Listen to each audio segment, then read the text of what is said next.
The girl who spoke to shadows. She was not afraid of the dark. That was never the remarkable thing. What mattered was that the dark seemed to recognize her. While others learned early to distrust silence, to fill every room with light and noise, she learned to pause, to stand still long enough for the world to stop performing. The dark, she discovered, was not empty. It only appeared that way to those who passed through it too quickly. On evenings when the air felt heavy, when the streets softened and outlines blurred, she stepped outside, not to escape, not to seek comfort. She stepped out the way one enters water colder than expected, aware, awake, accepting. The night received her without ceremony. Between the houses, beneath the low hum of streetlights, there were spaces where sound thinned, places where footsteps slowed on their own, as though the ground remembered something the mind had forgotten. She stood there, hands loose, shoulders relaxed, breathing in a rhythm that felt borrowed rather than chosen. Waiting carried expectation, and expectation carried noise. The dark preferred honesty. At first, nothing changed. Lamps flickered. A distant car passed. Then, gradually, the shadows gathered. They arrived the way thoughts do when one finally stops pushing them away, tentative at first, then certain. Longer shapes stretched beneath parked cars. A deeper density formed at the base of ancient trees. She did not turn to look. Direct stares make shadows retreat.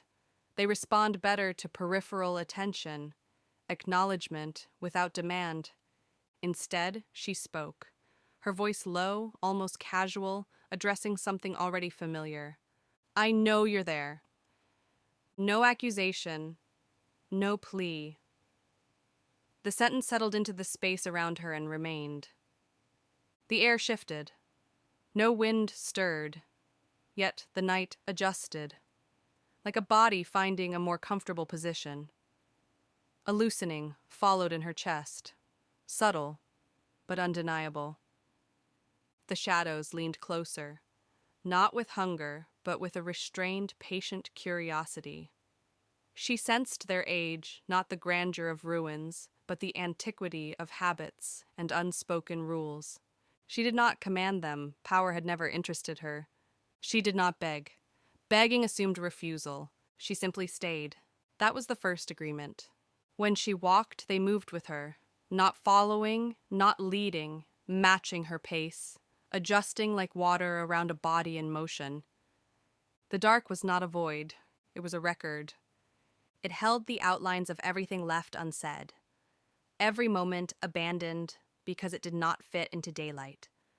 Every truth postponed because it felt inconvenient, excessive, or untranslatable. The shadows did not judge. Judgment requires distance, and they had none. They had only proximity. As she walked, something surfaced. Not images exactly, but impressions. A tightening in the throat. A familiar weight behind the eyes. Not pain, recognition. She did not resist. It had been resistance that once taught the shadows to wait. They did not speak in words. Words are too sharp, too eager to flatten what should remain layered. Instead, they showed her. A threshold formed within her awareness.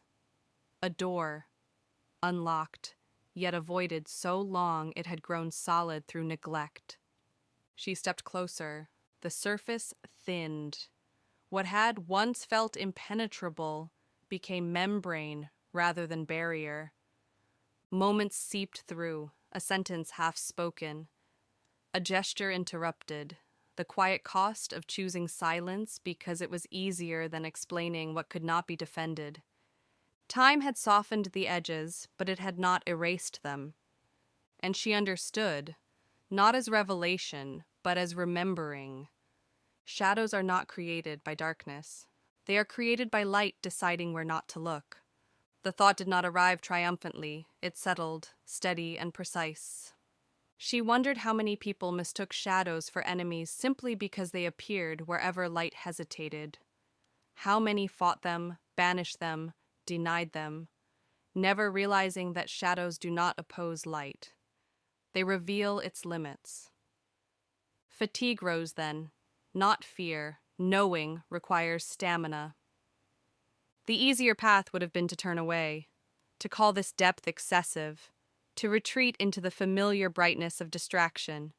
But she stayed, and the shadows responded, not with approval, not with reward, but with access. The night deepened, not darker, but more dimensional. The world did not change, her attention did. The question formed not as sound, but as pressure at the center of her awareness. Do you remember your name?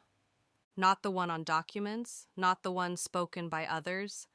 The name that existed before explanation, before adjustment, before she learned which parts of herself required translation. She closed her eyes, layers unfolded, not dramatically, quietly. The self that had existed before negotiation, before careful reduction, before learning how to take up less space. She remembered, not as a word, but as a tone, a way of standing that required no defense. When she opened her eyes, the street remained unchanged. Buildings stood as they always had. Somewhere, a door opened and closed, but something fundamental had aligned. She stepped forward alone. Not because the shadows abandoned her, but because she no longer required accompaniment. They did not vanish. They remained where they belonged, holding what needed holding. She understood now that shadows were not meant to be carried. They were meant to be acknowledged. Later, when people asked why she seemed so steady, so difficult to unsettle, she offered no poetry. She did not speak of darkness or thresholds. She answered simply, "Because I pay attention." The night did not follow her. It did not need to. She had learned how to move through it without leaving herself behind. She was there, even in the dark.